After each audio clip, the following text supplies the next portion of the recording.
Have you heard the term that your brain can rewire itself? What if I told you that that was actually the case?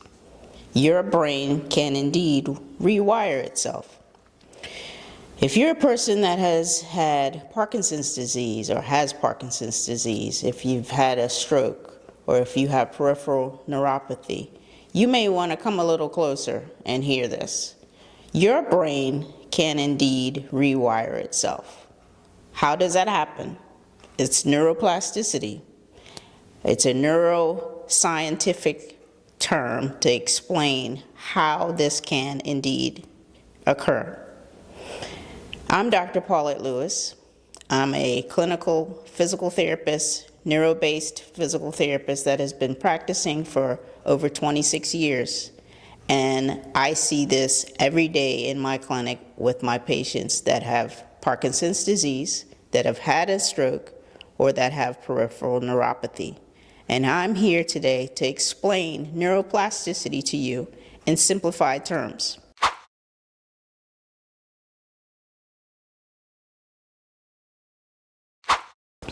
If this is your first time here, I want to welcome you to the space where I'm going to translate neuro-based and scientific information into real-world terminology.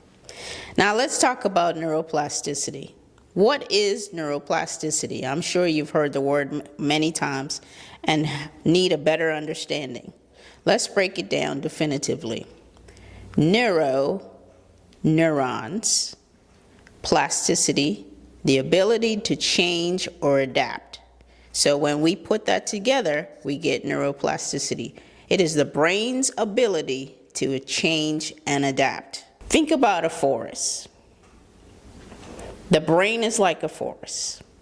When you walk through a forest multiple times through the same pathway, you are creating or laying down a clearance of that pathway.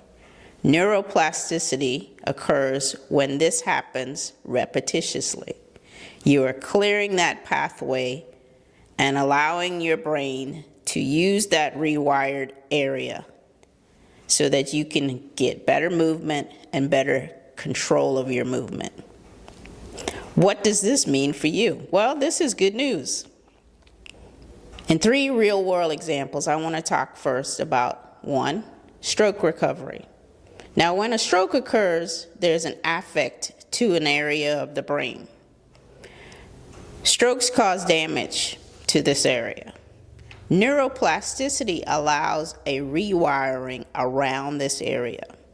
Survivors that participate in stroke rehabilitation can achieve improved mobility, improved cognition, and improved speech even years after the stroke has occurred. This is neuroplasticity.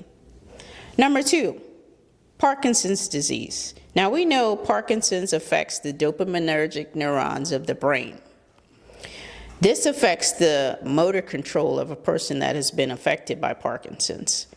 What neuroplasticity does is it allows that person to have improved movement and improved balance and gait.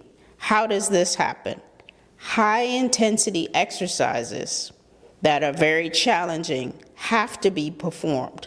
So exercise for someone with Parkinson's is not just about movement improvement, it's about brain change.